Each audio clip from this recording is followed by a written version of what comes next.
Assalamualaikum warahmatullahi wabarakatuh. Perkenalkan, nama saya Muhammad Naufal Horas dengan NIM F1S1200055.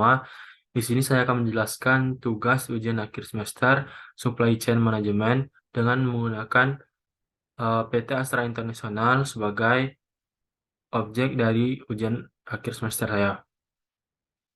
Dan selanjutnya dimulai dari sejarah dari PT Astra International, yang mana PT Astra didirikan pada tahun 1957 oleh 3 orang, yaitu Ji Qian Leong atau William Sujarja, yang kedua Ji Qinju atau Benjamin, dan yang ketiga Lim Peng Hong, sebagai sebuah perusahaan dagang umum dengan nama Astra International. Dan kemudian pada tahun 1990, Astra melakukan perubahan nama menjadi Astra International Tbk, bersamaan dengan penawaran umum perdana saham perseroan kepada masyarakat dan dilanjutkan dengan pencatatan saham perseroan di Bursa Efek Indonesia dengan menggunakan tiker ASII. Kemudian, pada awal berdirinya, perusahaan ini menjadi distributor dan importir limun merek Prim Club Cornet CIP.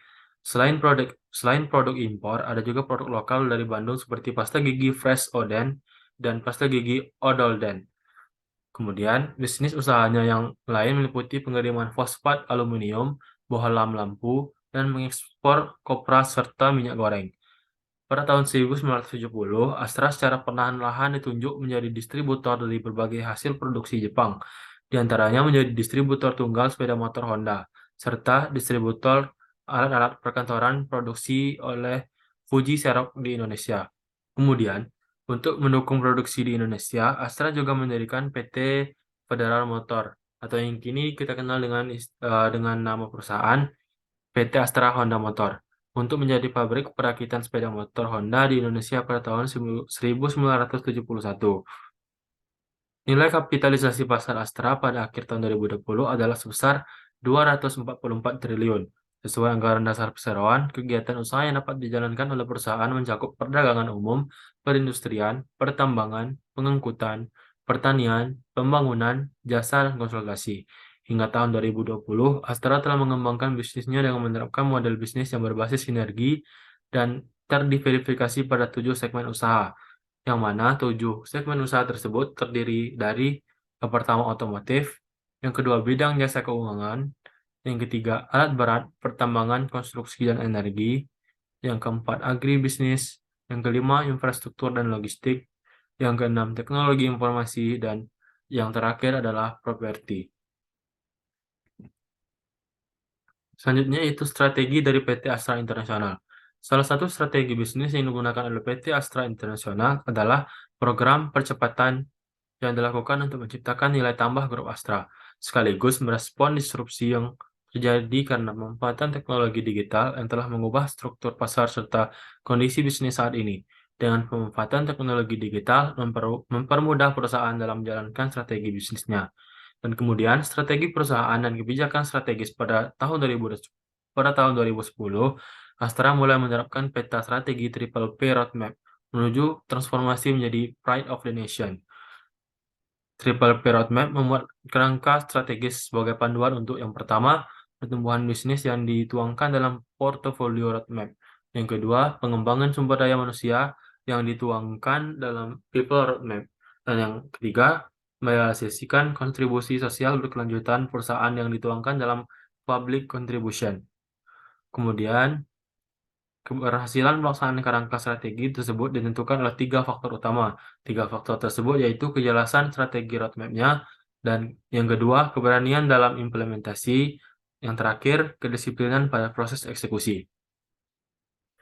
Selanjutnya yaitu perkembangan digital PT Astra Indonesia.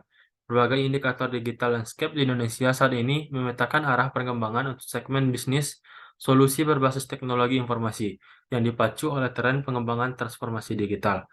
Astra Grafia sebagai anak perusahaan PT Astra Grafia Information Technology menstimulasi pertumbuhan skema outsourcing atau managed service yang didukung oleh kemampuan teknologi untuk mewujudkan mobilitas yang terintegrasi dengan software dan cloud service untuk memfasilitasi otomasi proses bisnis dengan tingkat keamanan atau security yang terjamin. Beberapa tantangan yang masih dihadapi dalam segmen ini adalah regulasi pemerintah terkait cloud dan data center, kondisi perekonomian global, ketersediaan infrastruktur yang belum merata, dan persaingan yang semakin kompetitif. Inisiatif digital di seluruh jaringan bisnis grup diceritakan pada tahun 2016, diawali dengan dibentuknya tim proyek yang terdiri dari sekumpulan insan grup dan berbagai bisnis grup yang disebut Inisiatif Digital Group. Proses ini memberikan fleksibilitas dalam melakukan perencanaan, implementasi, dan pemantauan berbagai inisiatif yang berjalan di lintas perusahaan, lintas grup bisnis, lintas fungsi, dan lintas industri sehingga proses transformasi digital dapat dilakukan secara efektif dan menyeluruh. 4 pilar digitalisasi grup Astra Digital bernandaskan pada 4 pilar utama, yaitu yang pertama, Integrated Digital Platform. Besarnya cakupan bisnis grup membutuhkan sebuah platform yang dapat menampilkan informasi produk yang ditawarkan oleh grup, beserta informasi penting lainnya dari berbagai perusahaan dalam jaringan bisnis grup. Selanjutnya yaitu Mobility Solution, yang mana di sini dimaksudkan yaitu platform digital yang memberikan solusi konektivitas bagi masyarakat umum. Dan yang ketiga, Loyalty Platform, untuk menyelenggarakan berbagai program untuk pelanggan grup yang dikaitkan dengan program pemasaran, program reward, dan program lainnya. Fokus dari royalti ini adalah untuk meningkatkan keterikatan antara grup dan pelanggan. Dan yang terakhir yaitu Big Data, untuk menunjang operasional grup yang terfokus pada pelanggan. Data dikelola untuk mengenali karakteristik pelanggan sebagai basis untuk merancang penawaran produk atau paket produk yang memberikan manfaat dan layanan sesuai kebutuhan pelanggan. Yang terakhir yaitu model kekuatan kompetitif, tantangan, dan hambatan. Dalam setiap perubahan, pasti selalu ada tantangan yang menyertainya. Perubahan yang dimaksud di sini yaitu transformasi digital yang terjadi pada PT Astra International.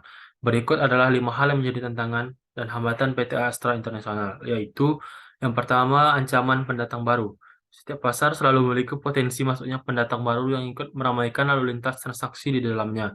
Pendatang baru ini bisa menjadi ancaman bagi pemain lama yang sudah ada sebelumnya karena bisa mengurangi keuntungan yang didapat atau bisa saja menambah daya tarik industri yang bersangkutan. Yang kedua, tingkat rivalitas di antara para pesaing. Rivalitas atau rivalry di kalangan pesaing yang ada timbul karena mereka saling berlomba untuk saling mengalahkan satu sama lain, untuk menarik hati konsumen atau beberapa penjual yang saling bertentangan.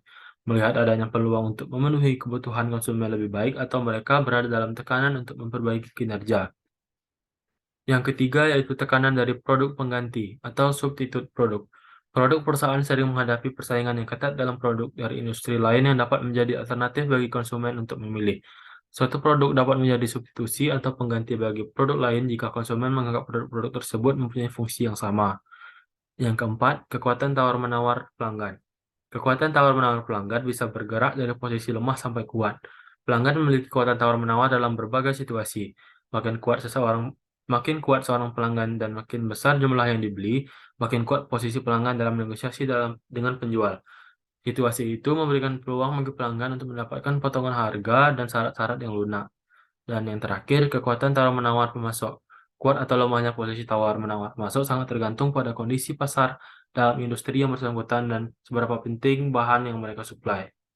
Dan pada bagian terakhir, eh, di sini ditampilkan supply chain dari PT Astra International,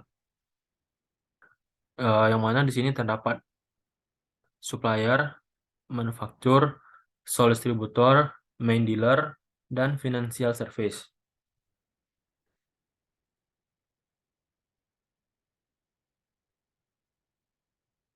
Untuk penjelasan yang lebih rinci dapat dilihat melalui eh, tabel-tabel yang ada pada layar.